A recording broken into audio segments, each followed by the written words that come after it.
he had the radio going and he heard crackling as far as through the speaker.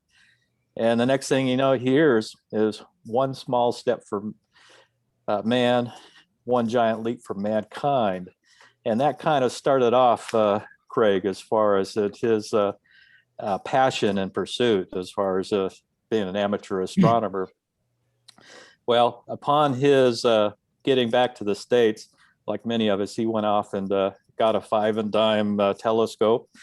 And even back then, those scopes were probably something that Galileo Galilei would have been just, wish he had something that nice.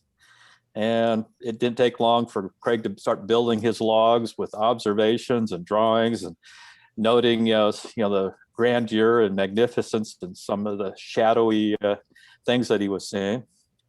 But soon over 5,000 lunar images were drawn to great detail in a rapid amount of time.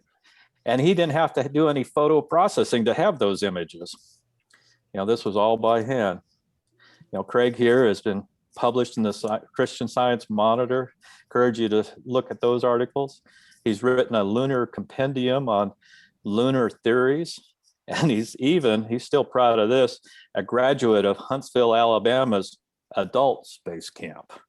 And that's still a rocket center for the Space Force. I think you've probably heard in 2023, that may be the next force that gets stood up there for the US.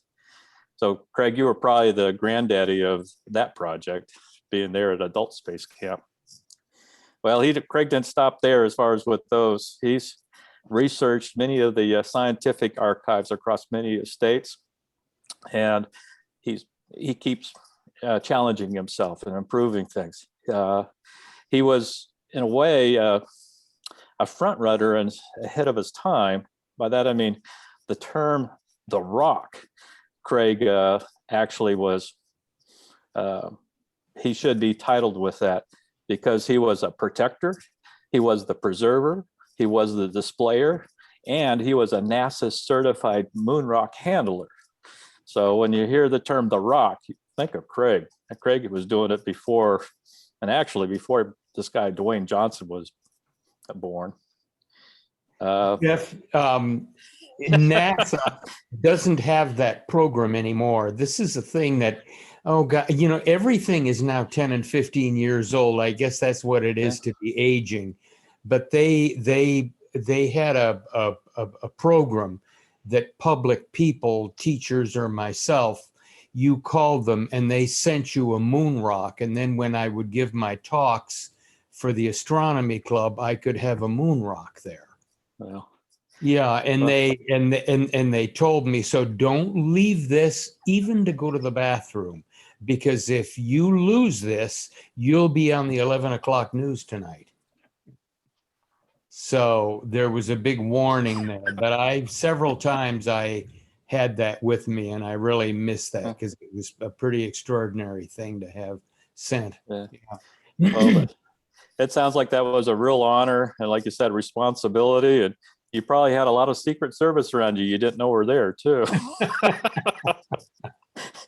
But still getting it out to the public is awesome. Oh, that's really awesome. And then I just wanted to make a note that your personal, library and things you've collected is quite extensive in the science and, memorabilia that, represents what's gone on over the many years. And you do share that when time permitting. And so that's another wonderful thing that you do for the hobby and for the country, actually. And, one more thing, as you make friends over the years, going back, people to include the first person to walk through space, Alexei Leonov. What a hobby to meet people like that who are able to do that, and then the people that enable the people like that to get out there and up in space.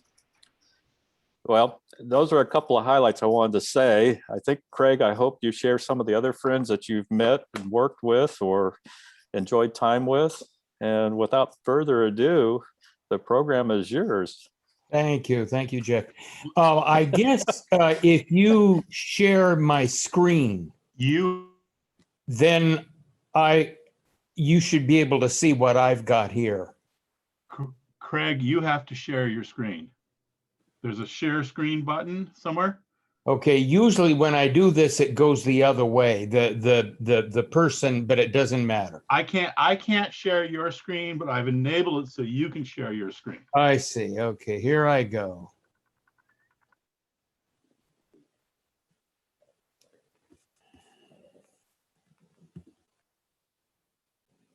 Can everybody see that?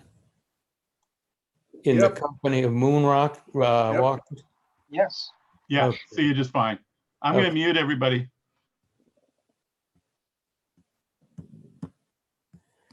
Okay.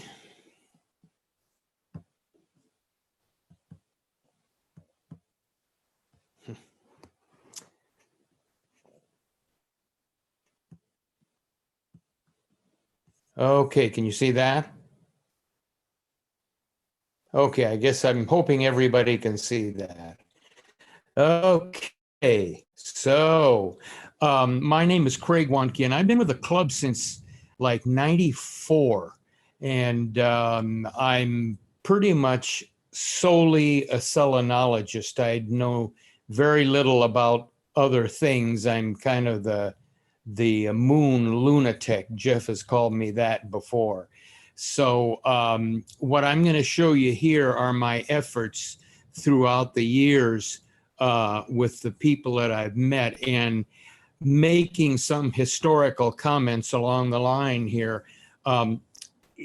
In about 2005, before that, I used to go places and meet people and just go up and talk to them. I went up to Buzz Aldrin. He was here in Monterey, and I asked him for his autograph. And then I said, "Oh, I live 2 blocks away.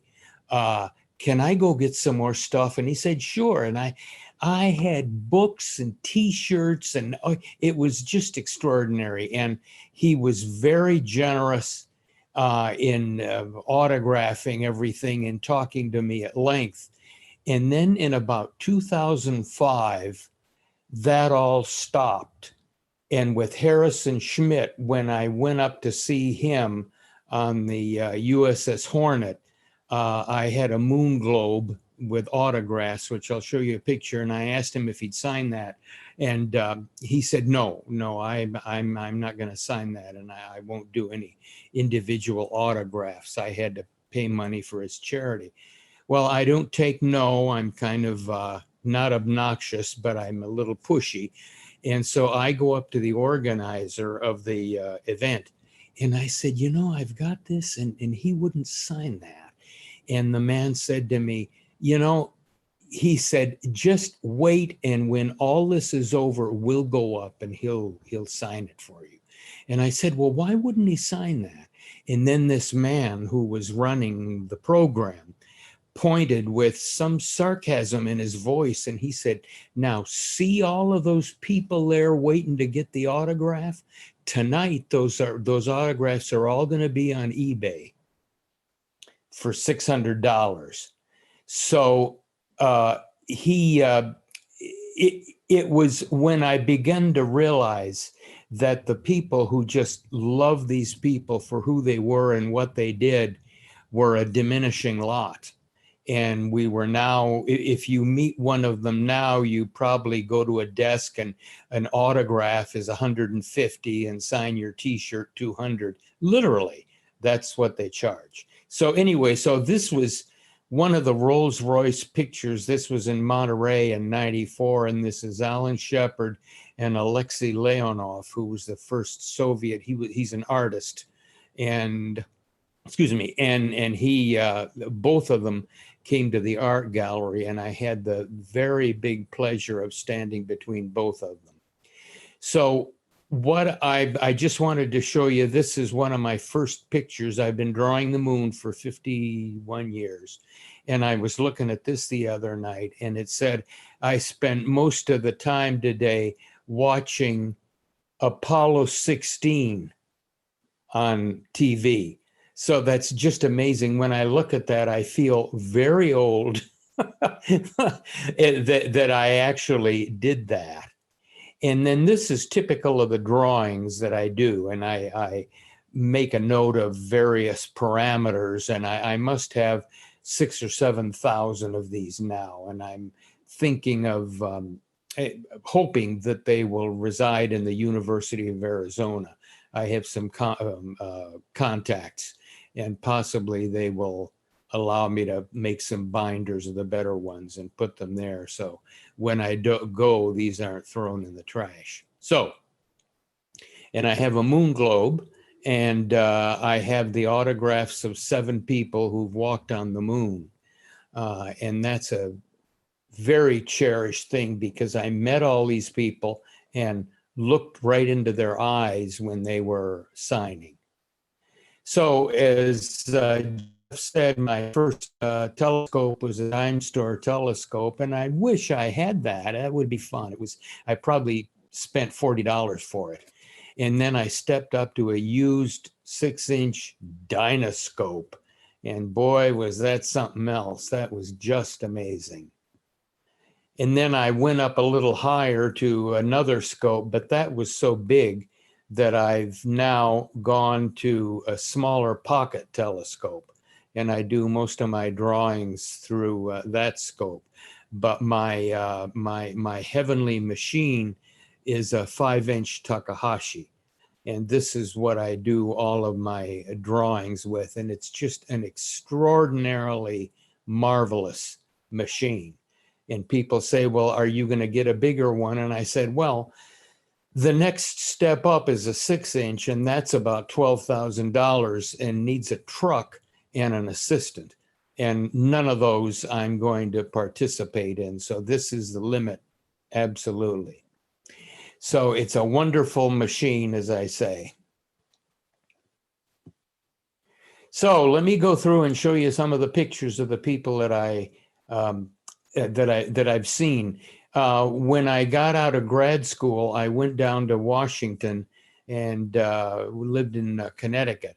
And I went to the NASA basement bookstore, and they had all of these marvelous things, including what's called the lunar aeronautical charts. And these are big pieces of paper that the astronauts actually used when they flew to the moon. They had some of these with them so they could look out the window and see where they were going. And I had asked where Neil Armstrong was now, just kind of asking the cashier, and she said, oh, he's up on the 7th floor.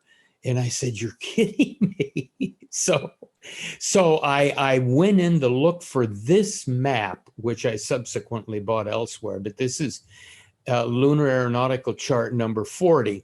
And of course, of all of the ones, they were out of those. They were in stacks. And because I would have loved to have him sign that Tranquility Base area there, but they were all sold out. So what I did, I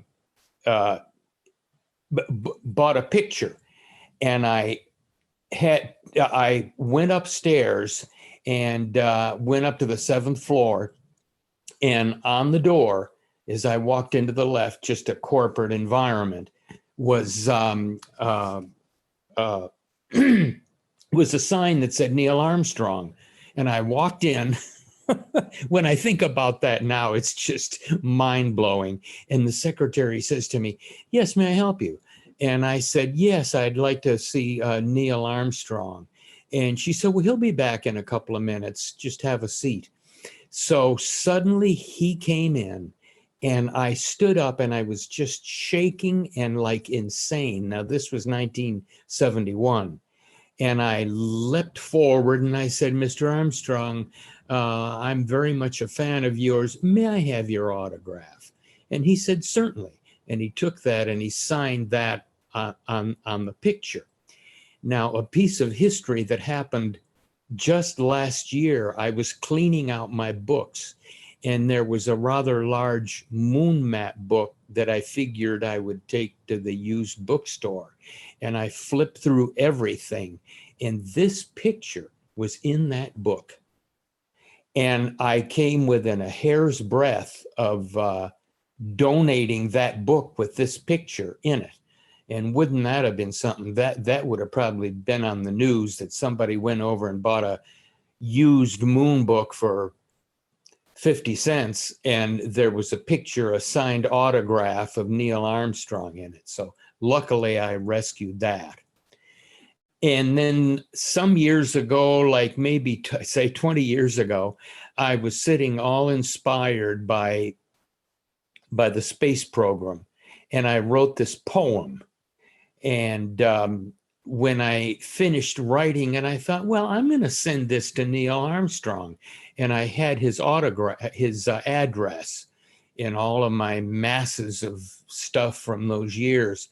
So I sent it off to him as a picture, and a picture. And sometime later, I was out sorting my mail and throwing things away, and there was this envelope written on a dot matrix printer, and it said P.O. Box, whatever, Lebanon, Ohio. And I went, well, what the hell is that?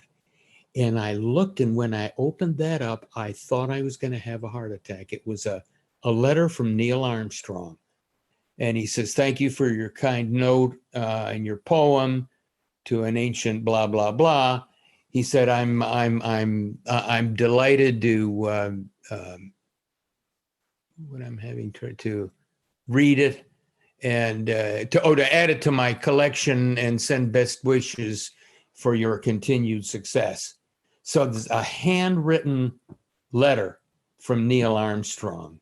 And then this is what he sent back to me, which is just, it is so priceless to me. It's the epitome, the Rolls Royce of my collection, is to have a signed Neil Armstrong letter.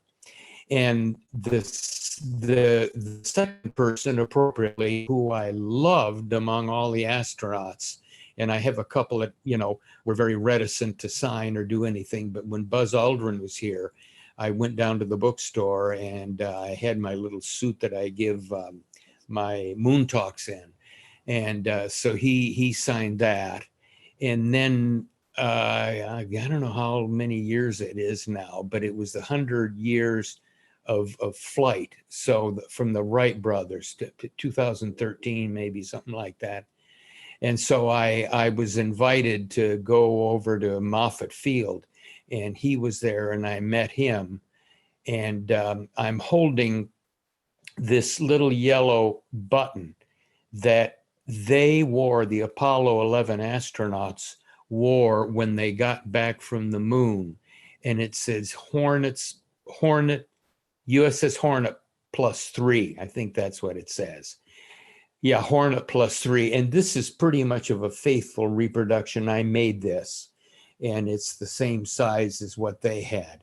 So I had him sign that on the back. So when I'm giving my talks and I have this on my little spacesuit, I turn that over and mention to people that I've got his autograph on the back. I became aware that they all used the Omega Speedmaster. And at one point, I was up with my credit card in a jewelry store in San Jose, and they had an Omega Speedmaster. Now, I'd thought about getting one of these because they aren't cheap. And I did actually speak to a couple of astronauts, and I asked them, did you really have an Omega Speedmaster? And the couple of them said, oh, yes. Oh, that was just wonderful. And it's got an interesting pedigree that in Apollo 13, when all of the machinery failed, the Omega Speedmaster was used as a timing device to fire the engines and get them back to Earth. So it's got an amazing pedigree. And it's just a glorious thing when I wear it. It's heavy, windable, no electronics, no nothing. And so I said to him, I asked Buzz, I said, could you hold my watch and let me take a picture of your hands holding my watch? And he said, sure, give me the thing here. So that's him holding my watch. And then in some other place, I forget where it was, I met Mike Collins. And what I do when I go to these places to meet the astronauts, since usually I know ahead of time, I take a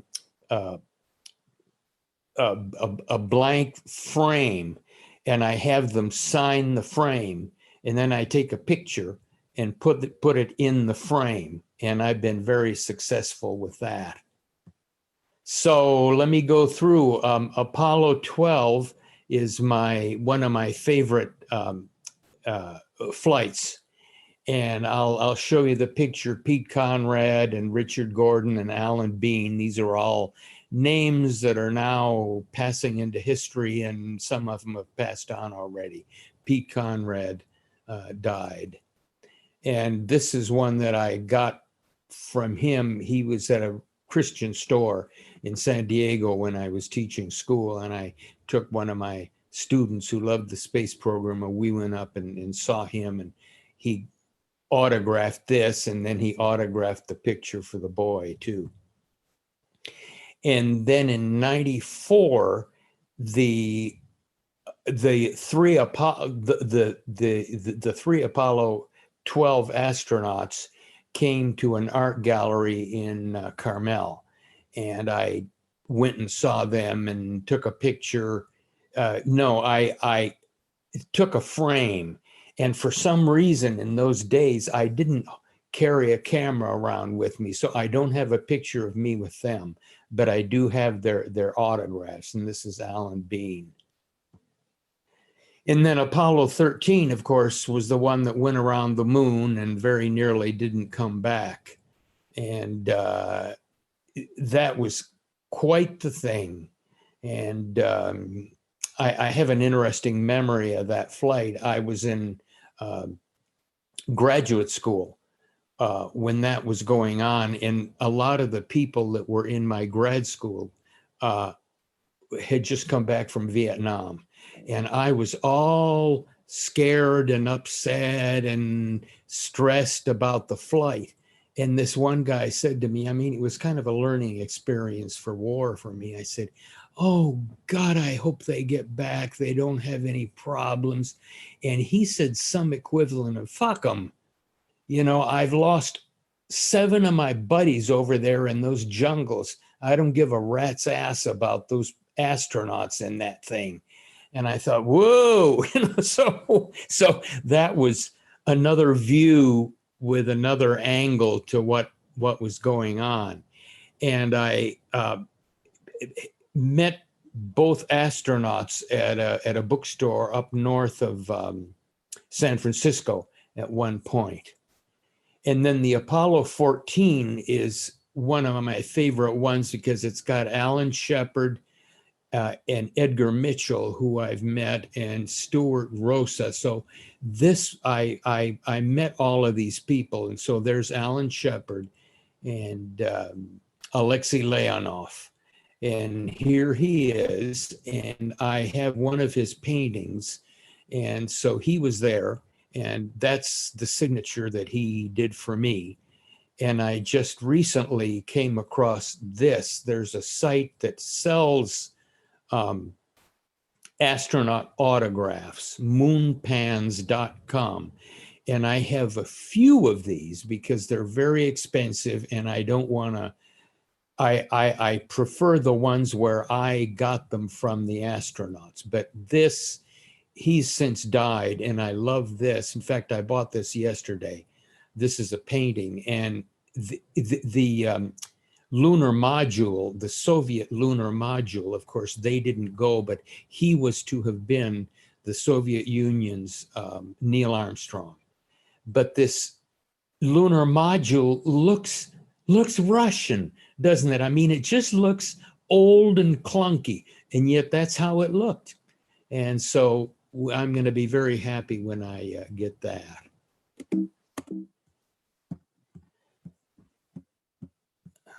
Okay.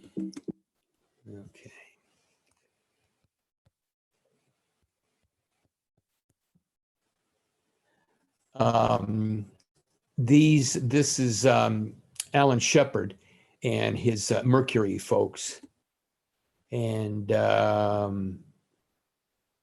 one of the other Apollo 14 astronauts.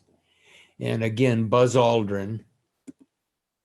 And Apollo 15 is my favorite one because it went to a glorious place on the moon. And I can barely see that with my telescope, but Jim Irwin was in that, and Alfred Worden, who I met too, and David Scott. And there's Al Warden's autograph. This was kind of a made up thing. I went to a meeting at Moffett Field and didn't have my camera, so I just told him, could you sign this paper and then I'll buy a patch and a frame and make the autograph. So, and Apollo 16, Charlie Duke, I've met him several times, and he's very, very open to talking and sharing his wonderful story and so forth. He was during Apollo 11, this is him on the left, he was in mission control. And he was the one, if you remember, who he took a picture of his family to the moon, and he threw this down in a little plastic bag, and that's still there, but it's probably throughout the decades just bleached white.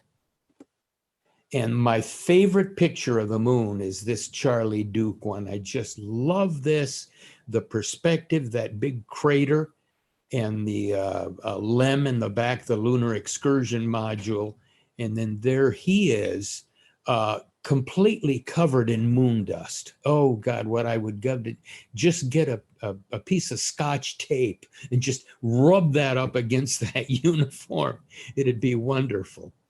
And he came and talked when we were looking for water on the moon back in, when was it? The 2000 something or other. I think this thing is covering, oh boy, no, I don't want all those things to come up. I don't know if you see that. Anyway, so, and there he is. And it's just amazing to stand next to these people and talk to them and think they were on the moon, you know. And then the last one, Apollo 17, Gene Cernan and Harrison Schmitt and Ronald Evans. Here they are. This is this was the guy that said that he wasn't going to sign anything. And then when I went and I spoke to the organizer, he said, just wait and we'll get your autograph. I met Neil Armstrong. He talked twice when I met him in DC, and then fairly recently, like 10 years ago, he was speaking at Berkeley, and I went up and I took my moon globe and I went right to the organizer of the event, and I said, could I ask you a favor? I have this globe with 7 people that walked the moon, and I wonder if you could see if you could get him to autograph it. And it was in a bag, easy to carry. And he says, well, let me see that. That's very impressive. So he came back in a couple of minutes and he said, I am so sorry. He said, but our contract says no autographs, no photographs. And the way he said that with such genuineness, I have no reason to doubt that. So more of the Apollo 17 astronauts. It just, again, standing next to these people. This was at the Naval Postgraduate School some years ago, and a fellow that was in the military told me that he was going to be there. And so I phoned and got the desk and asked to speak to one of the to the head of the school, whatever it's called. And I identified myself. I said, I'm a consummate amateur lunar astronomer, And I said, is there any chance of me coming up and meeting him? And he says, well, he said, this is for staff and for the students only. And I said, oh, please, if you let me come, I will polish your boots every day for a year. And he just laughed and he said, you know, come on over. And when you come in, just come to my office and identify yourself and we'll take you over and have you meet him. So, and again, this is Harrison Schmidt. And he was one of the ones who wouldn't give me an autograph. He was all by himself at one of those moon conferences that we go to in the summer. So he's the other end of the Neil Armstrong and the Buzz Aldrin. So then I also, again, this is Space Camp, and this adult space camp, this was in Huntsville, Alabama. And it was just the damnedest, most fun thing that I've ever gone to. Everybody, we rode in the training equipment and so forth and flew those in the simulators and did a whole bunch of very cool stuff. And that's a picture of us pretending to be weightless. And I've gone to the research facilities where the moon images are kept. This is the University of Arizona. And so I just, by an email or a letter, was able to do this. And they'd say, sure, come on down and we'll let you go into this room. And it just took me a couple of minutes to compose myself and knock off my excitement. And I had my computer and I scanned all kinds of stuff. So that was just pretty amazing. And the space camp, I went into a library and there was a book, and it was just a book among all of them that I happened to pull out. And this was a book from the Apollo astronauts to Werner von Braun. And there it was, first on the moon, and them with profuse words thanking him for what he did. And I thought, oh my God, I can't believe I'm looking at this thing. And that's in one of the simulators in Space Camp. And then there are other people, and this is the Comet Man, Shoemaker Levy. This is Levy, and he was there also. So I try to meet sometimes non-astronauts. And this is Patrick Moore.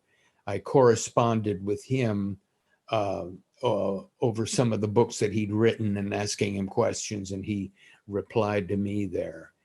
And Ewan Whitaker is a very renowned lunar author, and he came when I was there, and I had the good fortune to meet him. And then I went up to SETI, and I have a baby alien in a jar, which I carry with me and show kids. And it's kind of one of the hits of the astronomy show. But this is, what's his name? Hang on, I'm losing my mind here. Frank Drake. And so he's the SETI, the SETI founder. And then Jill Tarter, if you know her, she was also of his vintage. And I went to the Monterey Institute, and she was going to speak there. And I took my baby alien with me, and I said, could I get a picture of you and my baby alien? And she said, no, I'm not taking a picture with any baby alien, because of course she's known for her work in extraterrestrial intelligence. I said, oh, come on. She said, okay. And when I got the picture back, she flipped her thumb down. But so I've got Jill Tarter and my baby alien. Thank you much.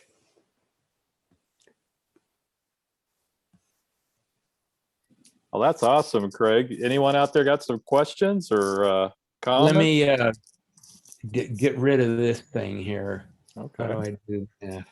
I'm actually. I've got a listening question to, for you. Mike Collins's book, Carry the Fire.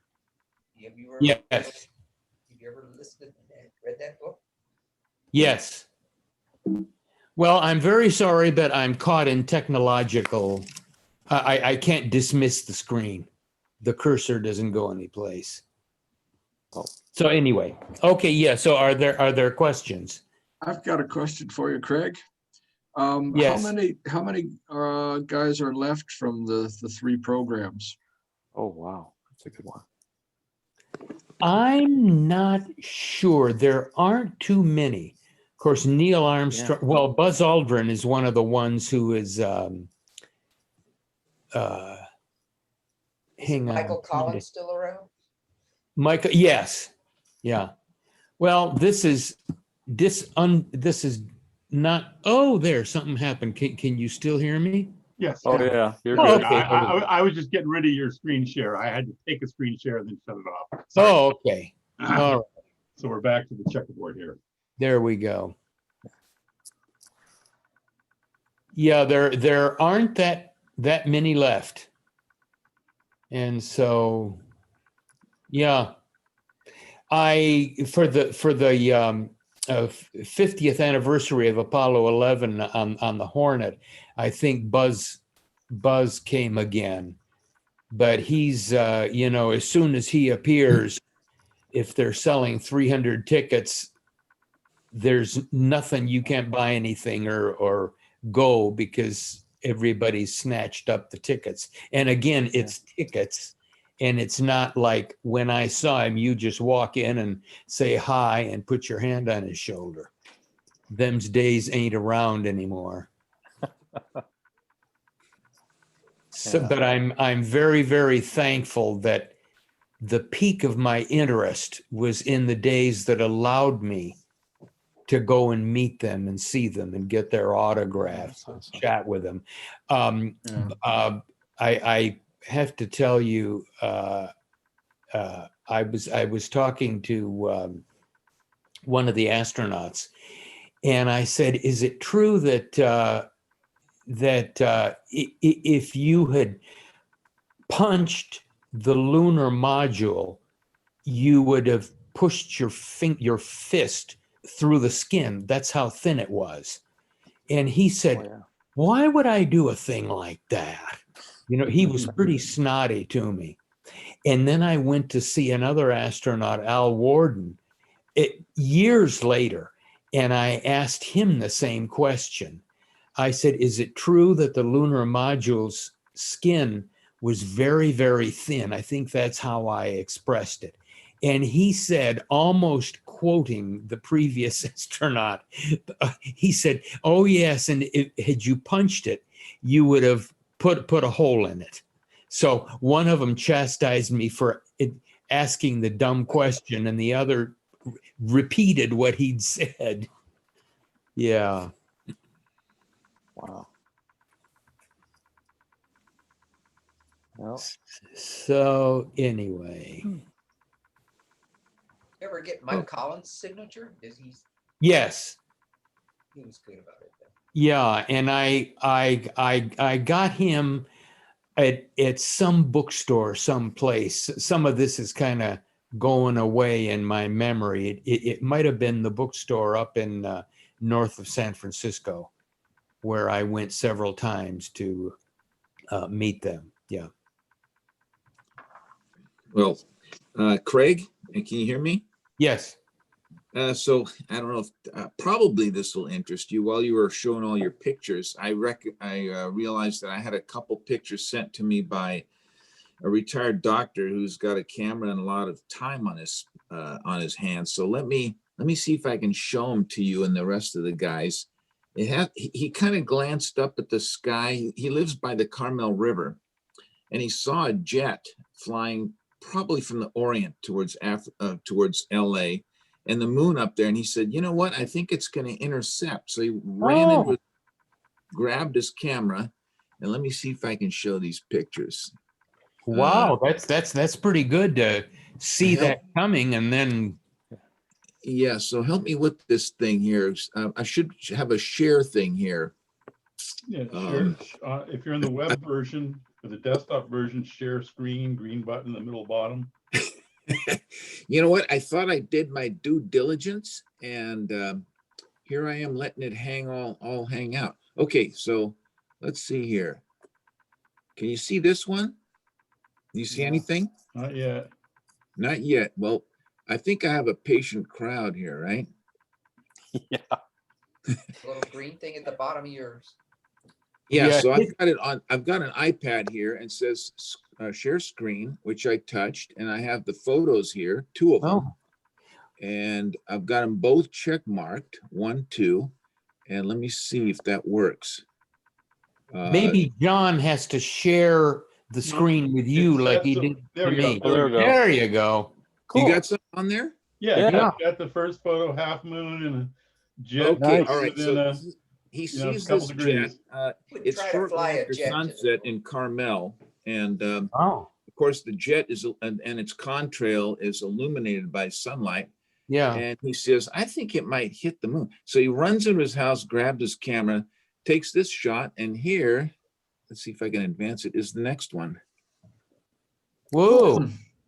And it's through like a 600mm lens. So the guy, anyway, that's in honor of your presentation, Craig. There you go. Well, There you go. that's very impressive. Not only the image, but then that he was able to grab and do that. Because You know what? I shared those photos without his permission, so I might be liable, but I No, think he'll you get a are. kick. You will be impeached in whatever position you're in now. Impeached, but exonerated, of course. There you go. Yeah. Well, I'll tell you what, I've got one for Craig too. Hold on just a second. Well, while Ron's working on his, I'll just say, Nelson, one, we're not paying you, but you're rich with friends. Well, you know what? If any of you tune in tomorrow, I'll give you credit for various and sundry things. I promise. This one 7 was, o'clock tomorrow. yeah, Arrogant people that try to fly jets to the moon. Don't they? I know. This one, In fact, you know what? His pictures No, but- was the "Fly Me to the Moon" courtesy of Sinatra. That was his byline on the thing. Oh, So yeah. Cool. should have said that. this was taken just before we got kicked out of Bonnie Doon. Oh, wow. Yeah. The that sun was was, shown 9 that? years ago, 8 years yeah, ago. yeah, it was a while. It was the sun was, or the moon was just setting, and it was 7:57 going probably from Seattle down to LA or something down like that. It was out over the water. Very cool. Now, what crater is he going to fly into there, Craig? Yeah. Is that the bunny rabbit? That's the bunny rabbit, isn't it? Well, which so. one? The one on the top is Mare Crisium. I think it's one of the Tranquility ears. At the edge of the. Yes, that's Mare Crisium. Yeah, but the one above it is that tranquility? This one? No. So to the left is up and to the Yeah. left is Sea of Tranquility. Yeah. Yeah. The one is that's tranquility. Yeah. So they were down in the bottom of that, Oh, bottom left of that tranquility bar. yes.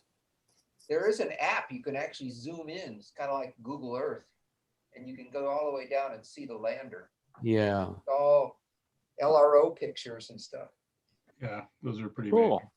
Zooming, and you can get all the way down. Some guy. Well, You know, while the we're thing- on the the thing- moon, I'm going to plug Robert Garfinkel's magnum opus one more time that was published last year.